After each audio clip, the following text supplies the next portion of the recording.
Gitu. Shalom. Nah, ini yang mantap. Puji Tuhan, hari ini kita ditolong lagi oleh Tuhan. Belum terlambat untuk saya ucapkan selamat tahun baru. Kiranya tetap semangat menjalani tahun 2025 ini. Amin.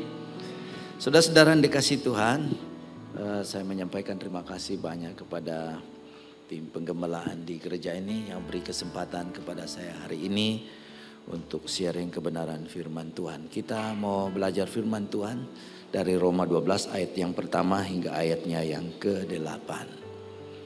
Surat Paulus kepada jemaat di Roma pasalnya yang ke-12 hingga ayatnya yang ke-8. Seharusnya sih sampai pasal 16, tapi terlalu lama. Pasal 12 sampai pasal 16. Cukup pasal 12 ayat 1 hingga ayatnya yang ke-8. Bapak Ibu boleh perhatikan di Alkitabnya masing-masing dan saya bacakan untuk kita sekalian. Demikian sabda Tuhan. Karena itu saudara-saudara, demi kemurahan Allah aku menasihatkan kamu supaya kamu mempersembahkan tubuhmu sebagai persembahan yang hidup, yang kudus dan yang berkenan kepada Allah. Itu adalah ibadahmu yang sejati. Janganlah kamu menjadi serupa dengan dunia ini, tetapi berubahlah oleh pembaharuan budimu. Sehingga kamu dapat membedakan manakah kehendak Allah, apa yang baik, yang berkenan kepada Allah dan yang sempurna. Berdasarkan kasih karunia yang dianugerahkan kepadaku, aku berkata kepada setiap orang di antara kamu, janganlah kamu memikirkan hal-hal yang lebih tinggi daripada yang patut kamu pikirkan, tetapi hendaklah kamu berpikir begitu rupa sehingga kamu menguasai diri menurut ukuran iman yang dikaruniakan Allah kepada kamu masing-masing. Sebab sama seperti pada satu tubuh kita mempunyai banyak anggota, tetapi tidak semua anggota itu mempunyai tugas yang sama.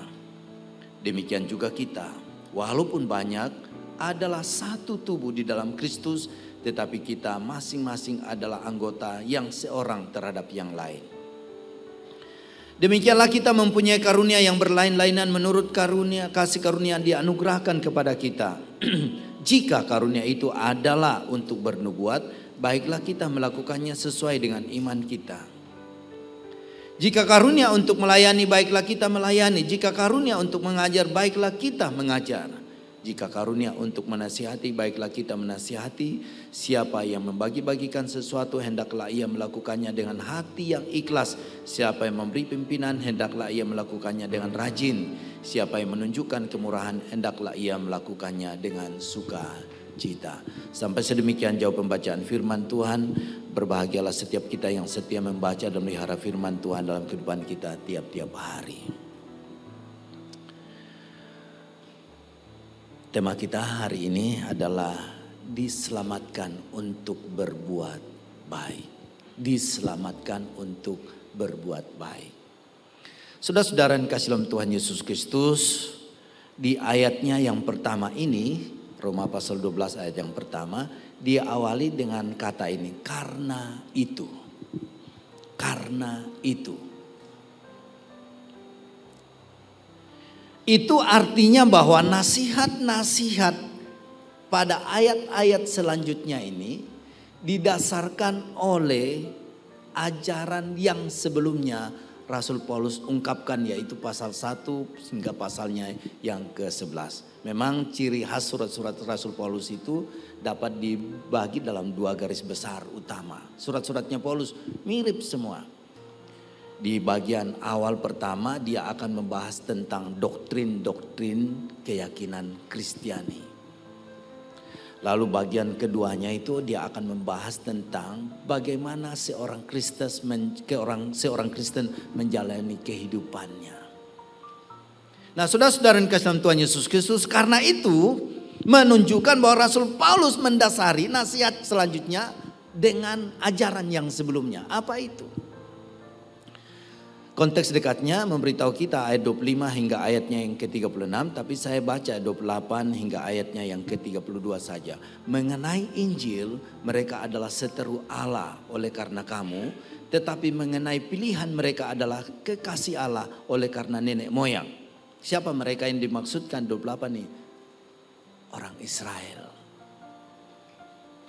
Ayat 29, sebab Allah tidak menyesali kasih karunia-Nya dan panggilannya. Sebab sama seperti kamu dahulu tidak taat kepada Allah, tetapi sekarang beroleh kemurahan oleh ketidaktaatan mereka. Demikian juga mereka sekarang tidak taat, supaya oleh kemurahan yang telah kamu peroleh, mereka juga akan beroleh kemurahan. Sebab Allah telah mengurung semua orang dalam ketidaktaatan, supaya Ia dapat menunjukkan kemurahan-Nya atas mereka semua. Yang diungkapkan dalam ayat 28 hingga 32 ini adalah tentang kemurahan Tuhan. Kemurahan Tuhan, bahasa lainnya adalah anugerah Tuhan. Boleh dibilang bahwa ayat-ayat ini adalah merupakan doktrin atau kesimpulan dari doktrin yang diajarkan sebelumnya. Di sebelum-sebelumnya itu Rasul Paulus mau beritahu kepada jemaat di Roma, semua orang telah berbuat dosa. Roma 3:23 ya. Siapa itu? Dia tunjukkan orang Yahudi juga orang berdosa. Orang non Yahudi juga orang berdosa. Semua orang berdosa. Lalu selanjutnya Rasul Paulus menunjukkan bahwa tidak ada seorang pun yang dapat diselamatkan oleh karena perbuatan baiknya. Semua manusia telah jatuh dalam dosa, karena itu membutuhkan keselamatan. Tetapi manusia tidak dapat diselamatkan oleh karena perbuatan baiknya. Karena itu manusia itu diselamatkan hanya karena anugerah Tuhan. Itu yang muncul dalam ayat 28, 32 ini. Orang Yahudi ada dosanya, orang non Yahudi ada dosanya. Siapa orang non Yahudi itu? Ya orang Romawi, orang Yunani, dan termasuk kita-kita ini. Orang Yahudi berdosa, kita juga orang berdosa. Lalu diberitahu di sini, kalaupun kita dapat diselamatkan, itu benar-benar hanya karena anugerah Tuhan saja.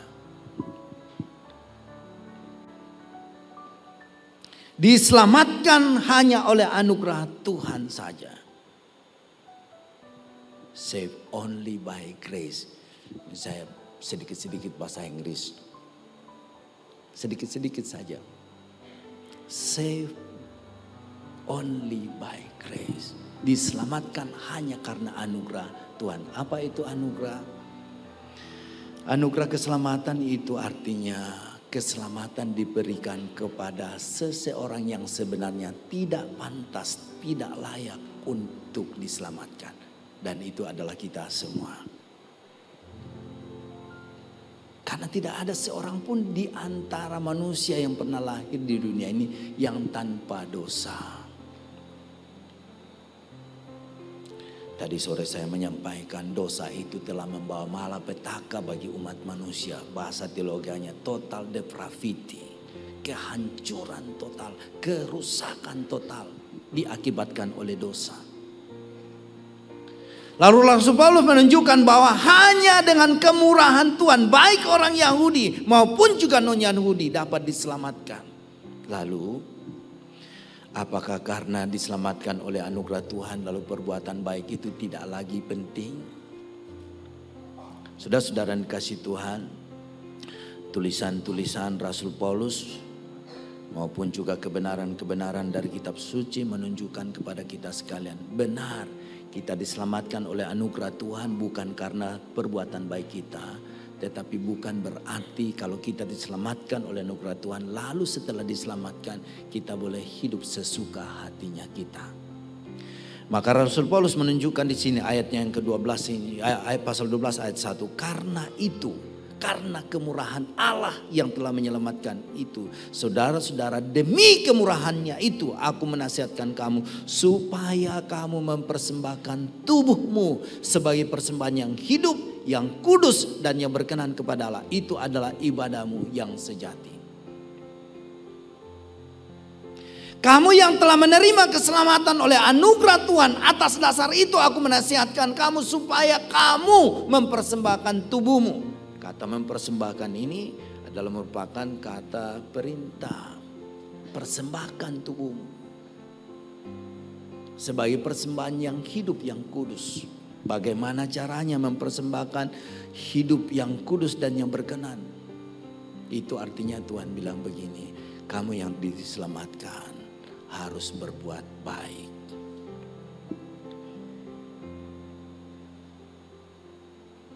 Dari sore juga saya menyampaikan kita harus berbuat baik karena itu adalah merupakan identitas kita sebagai orang Kristen. Karena itu saudara-saudara, tunjukkanlah identitas kita kepada dunia ini bukan karena KTP kita tertulisnya agama Kristen berarti dia pengikut Kristus. Tidak. Identitas kita terutama muncul dari kelakuan baik kita. Sebab setiap orang yang percaya pada Kristus seharusnya hidupnya berubah. 2 Korintus 5 ayat 17 berkata begini. Sebab siapa yang ada dalam Kristus ia adalah ciptaan yang baru. Sesungguhnya yang lama sudah berlalu, yang baru sudah datang. Apa artinya? Seseorang yang mengaku percaya pada Kristus, dia pasti mengalami yang namanya perubahan. Maka jika saudara-saudara berkata, aku pengikut Kristus, tunjukkanlah bahwa benar engkau pengikut Kristus dengan kelakuan baik. Jadi perbuatan baik bukanlah syarat untuk masuk surga. Perbuatan baik adalah bukti bahwa kita adalah orang yang beriman kepada Kristus. Orang yang beriman kepada Kristus pasti selamat. Tapi ada tandanya, yaitu hidupnya dipersembahkan kepada Tuhan sebagai persembahan yang kudus dan yang berkenan. Itu adalah berbuat baik. Nah saudara-saudara, ayatnya yang kedua memberitahu kepada kita begini. Janganlah kamu menjadi serupa dengan dunia ini, tetapi berubahlah oleh pembaharuan budimu sehingga kamu dapat membedakan manakah kehendak Allah, apa yang baik, yang berkenan kepada Allah dan yang sempurna. Ayat yang pertama Rasul Paulus memberi pendahuluan dan berkata begini, kamu diselamatkan oleh anugerah Tuhan bukan karena perbuatan baikmu. Karena itu, justru karena itu, tunjukkanlah dengan berbuat baik. Lalu bagaimana kita menunjukkan perbuatan baik kita ini? Pertama, ayat yang kedua ini memberitahu kita, perbuatan baik itu muncul, dapat ditunjukkan kepada dunia dengan terjadinya sebuah perubahan. Perubahan. Bahasa teksnya bilang berubahlah. Kata berubahlah ini bahasa Yunaninya metamorfoste. Metamorfoste. Istilah ini digunakan dalam istilah biologi. Ada yang jurusan biologi di sini? Yang seringkali digunakan dalam istilah biologi yaitu metamorfosis. Metamorfosis itu adalah siklus perubahan. Yang paling sering dicontohkan itu adalah perubahan dari kupu-kupu. Yang mulai dari telur, kemudian berubah jadi kepompong, ulat. Lalu setelah itu menjadi kupu-kupu yang indah. Saudara yang dikasihi Tuhan, metamorfosis adalah gambarannya seperti itu. Yang tadinya buruk sekali, seperti tiada harganya, hanya setitik telur. Kemudian tidak lama kemudian menjadi ulat. Pada waktu dia menjadi ulat, itu tidak menarik sama sekali. Bahkan kadang-kadang jijik untuk menyentuhnya. Atau ada yang suka main-main ulat di sini? Saya waktu di kampung bukan senang main ulat, tapi jengkel ketemu dengan ulat macam begitu. Jadi setiap kali ketemu saya pasti hancurkan. Karena tidak menarik. Tapi setelah dia berubah, metamorfosis, maka ulat yang jelek menjijikkan itu, tidak menarik itu, menjadi kupu-kupu yang sangat menarik. Pernah melihat kupu-kupu? Belum pernah. Nanti suatu hari ketika musim kupu-kupu, di kompleks saya itu seringkali ada kupu-kupu berterbangan, warnanya kuning semua, indah. Tapi kalau memang pengen sekali lihat kupu-kupu, boleh besok saya antar ke Wera. Di Wera itu ada beragam kupu-kupu indah-indah. Pernah ada satu kali dosen kumpulkan kupu-kupu itu, lalu dibuatkan bingkainya, ditempel di ruang tamu. Cantik memang.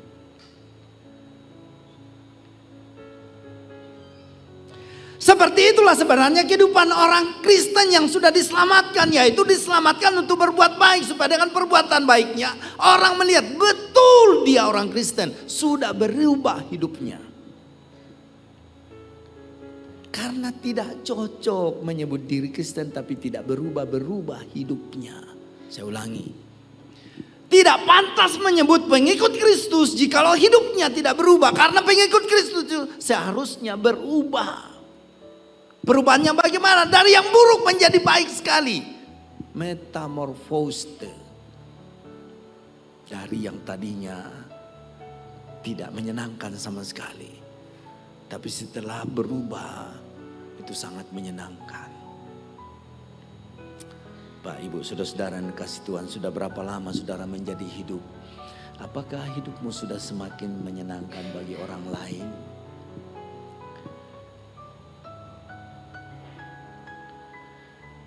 Apa kata terakhir papa mamamu terhadap engkau anak muda? Apakah papa mamamu bilang, aduh anakku, kamu makin besar makin menyenangkan. Itu tanda-tanda baik. Berarti engkau adalah pengikut Kristus sejati. Karena imanmu pada Kristus membuat Kristus mengubahkan hidupmu. Sebab siapa yang dalam Kristus, ia adalah ciptaan yang baru. Sesungguhnya yang lama sudah berlalu, yang baru sudah datang. Ini saya bicara kepada anak muda malam hari ini. Kiranya orang tuamu makin senang melihat bahwa engkau benar-benar sudah diselamatkan. Apa buktinya sudah diselamatkan? Buktinya ada tanda-tanda perubahan dari yang tadinya nakal, sekarang menjadi anak yang baik. Rasul Paulus bicara begitu karena dia sudah mengalaminya.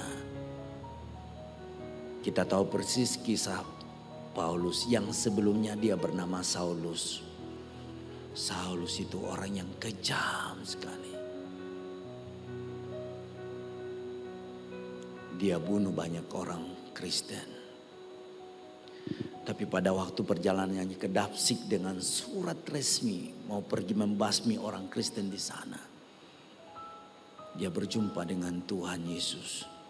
Perjumpaan dengan Tuhan Yesus membawa dia berubah dari orang yang kejam menjadi orang yang penuh dengan kasih. Diselamatkan untuk berbuat baik. Seseorang yang percaya kepada Kristus pasti selamat. Bukan mudah-mudahan, pasti selamat. Tetapi setelah diselamatkan, tunjukkanlah bahwa kita ini orang beriman kepada Kristus yang pasti diselamatkan dengan berbuat baik. Caranya adalah kita harus berubah. Kalau dulunya suka berbohong, jangan lagi berbohong, jujur. Kalau dulunya suka marah-marah, jangan lagi suka marah-marah. Pemarah berubah menjadi peramah. Amin. Amin. Biar orang terpesona melihat hidupmu berubah. Bagaikan kupu-kupu tadi itu yang tadinya hanya setitik telur berubah jadi ulat yang tidak menarik. Tapi setelah jadi kupu-kupu sangat menarik. Kiranya orang-orang di sekitarmu berkata, wah hidupnya makin menarik. Dulunya garang, tapi sekarang baik sekali. Itu yang pertama. Yang berikutnya, ayat yang ketiga. Berdasarkan kasih karunia yang dianugerahkan kepadaku, aku berkata kepadamu, setiap orang di antara kamu, janganlah kamu memikirkan hal-hal yang lebih tinggi daripada yang patut kamu pikirkan. Tetapi hendaklah kamu berpikir begitu rupa sehingga kamu menguasai diri menurut ukuran iman yang dikaruniakan Allah kepada kamu masing-masing. Janganlah kamu memikirkan hal-hal yang lebih tinggi. Menurut saya ayat ini mau bilang begini, kamu sudah diselamatkan, karena itu berbuatlah baik. Dari sisi mana kita dapat dilihat orang bahwa kita baik? Dari sisi kerendahan hati kita. Pak Ibu, saudara-saudara yang kasih Tuhan. Pengikut Kristus harus menunjukkan jati dirinya. Bukan hanya karena perubahan dari yang buruk masa lalu menjadi baik. Tetapi juga orang melihat identitas kita sebagai pengikut Kristus. Karena didapati dimanapun kita, dalam komunitas manapun, dalam interaksi dengan siapapun, berrelasi dengan siapapun, orang kenali kita. Dia itu orang paling rendah hati. Amin. Amin.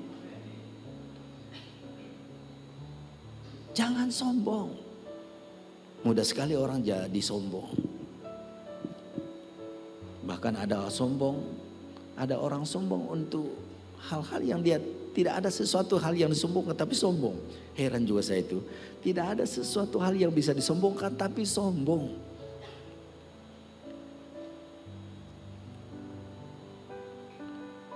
Tetapi andai pun ada sesuatu keunggulan-keunggulan pada diri kita. Sebagai pengikut Kristus kita diingatkan jangan jadi sombong. Itu adalah salah satu ciri yang dapat ditemukan bahwa kita ini orang baik. Bukti bahwa kita orang baik adalah kita rendah hati. Amin. Amin. Rendah hati. Rendah hati tidak sama dengan rendah diri ya. Tuhan juga tidak mau kita jadi rendah diri, minderan. Yang Tuhan ingin adalah kita rendah hati. Rendah hati karena sadar sepenuhnya hidup ini adalah anugerah Tuhan semata. Ini ayat ini bilang begitu. Janganlah kamu memikirkan hal-hal yang lebih tinggi dari yang patut kamu dengarkan. Tapi berpikirlah begitu rupa. Sehingga kamu menguasai diri menurut ukuran iman yang dikaruniakan Allah kepada kamu masing-masing. Kerendahan hati itu dapat dipelihara, dirawat dengan selalu mengingat bahwa hidup ini hanya karena anugerah Tuhan saja. Amin. Pak Ibu sadar bahwa hidup ini semata-mata karena anugerah Tuhan saja. Saya 2 orang bersaudara dan dua-duanya dipanggil menjadi hamba Tuhan pendeta. Saya di GKI Palu, kemudian adik saya di GKKB Pontianak. Orang bilang, waduh hebat ya. Bukan hebatnya Pak Daud dan adik saya. Saya boleh bilang betapa beruntungnya saya dengan adik saya itu. Bagaikan barang rongsokan yang dipungut lalu dipoles menjadi indah. Itu menjadi pengingat betapa hidup ini akan punya pengaruh banyak jikalau kita menjadi rendah hati. Sebab tidak ada seorang pun yang suka orang sombong. Ya kan? Pernah ketemu orang sombong? Pernah? Lalu saudara bilang apa sama orang sombong itu? Sombong sekali dia. C.S. Lewis bilang begini. Orang yang menilai orang lain sombong, sesungguhnya dia lebih sombong daripada orang itu. Karena pada waktu dia menilai orang lain sombong, dia sedang menempatkan dirinya seakan lebih baik dari orang itu. Maka jangan suka bilang kamu terlalu sombong ya. Karena pada waktu menilai orang lain terlalu sombong, sebenarnya kita menempatkan diri kita lebih sombong daripada orang yang kita nilai sombong. Intinya adalah tunjukkanlah kepada dunia bahwa kita ini orang baik. Dengan cara bagaimana kita tunjukkan kita baik? Dengan kerendahan hati kita. Biarlah kiranya dimanapun kita berinteraksi dengan siapapun. Orang kenali kita, dia rendah hati. Karena orang yang rendah hati disukai banyak orang. Sebaliknya orang yang sombong tidak disukai oleh banyak orang. Bahkan dibenci oleh Tuhan. Yang berikutnya ayat 4. Sebab sama seperti pada satu tubuh kita mempunyai banyak anggota tetapi tidak semua anggota itu mempunyai tugas yang sama. Demikian juga kita walaupun banyak adalah satu tubuh dalam Kristus. Tetapi kita masing-masing adalah anggota yang seorang terhadap yang lain. Demikianlah kita mempunyai karunia berlain-lainan menurut kasih karunia yang dianugerahkan kepada kita. Poinnya apa ini ayat 4 dan 5 ini? Biarlah kita sebagai orang-orang percaya pada Kristus punya keyakinan bahwa kita pasti diselamatkan. Tetapi kita yang diselamatkan ini harus menunjukkan kepada dunia kita orang baik. Apa itu? Terjadi perubahan dari yang buruk metamorfose menjadi baik. Kemudian kita tunjukkan pada dunia kita memang orang baik karena kita rendah hati. Yang berikutnya tunjukkan kepada dunia bahwa kita adalah orang baik karena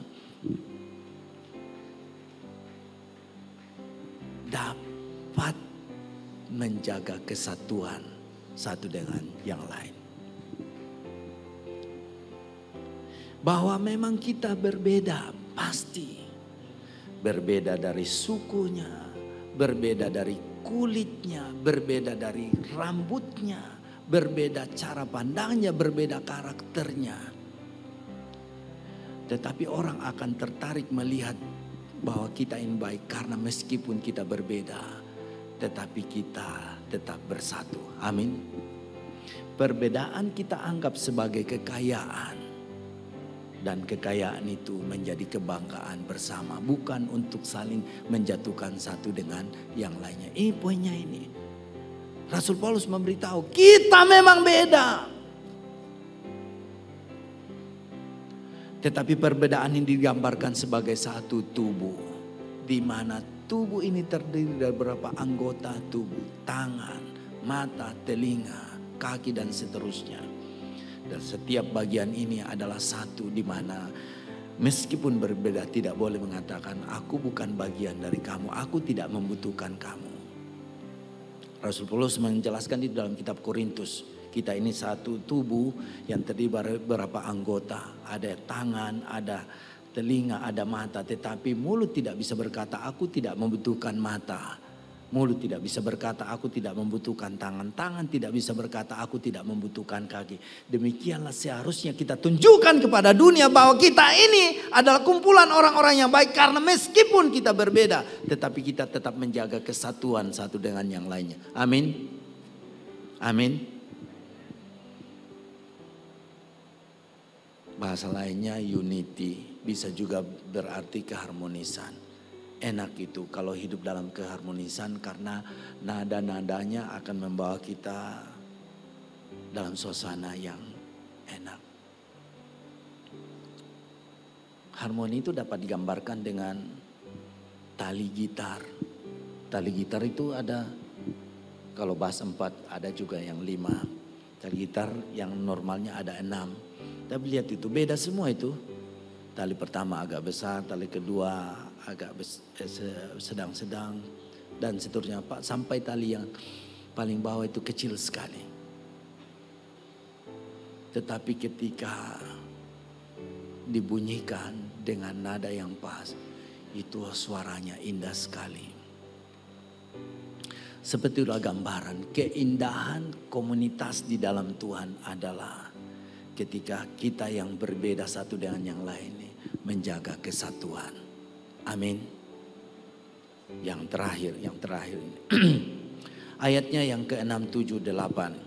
Demikianlah kita mempunyai karunia yang berlain-lain menurut kasih karunia yang dianugerahkan kepada kita. Jika karunia itu adalah untuk berbuat, baiklah kita melakukannya sesuai dengan iman kita. Jikalau karunia untuk melayani, baiklah kita melayani. Jika karunia untuk mengajar, baiklah kita mengajar. Jika karunia untuk menasihati, baiklah kita menasihati. Siapa yang membagi-bagikan sesuatu, hendaklah melakukannya dengan hati yang ikhlas. Siapa yang memberi pimpinan, hendaklah melakukan dengan rajin. Siapa yang menunjukkan kemurahan, hendaklah ia melakukan dengan sukacita. Ini adalah sebenarnya daftar karunia-karunia roh. Rasul Paulus memberitahu kepada jemaat di Roma, tidak ada satupun yang namanya pengikut Kristus yang tidak punya karunia roh. Dengan lain perkataan, kita semua yang ada di sini pasti punya karunia roh. Amin. Tetapi Rasul Paulus memberitahu kepada kita bahwa pada waktu kita sadar dan tahu bahwa kita punya karunia roh, semestinya karunia roh itu bukan disimpan, tetapi dipergunakan untuk melayani Tuhan.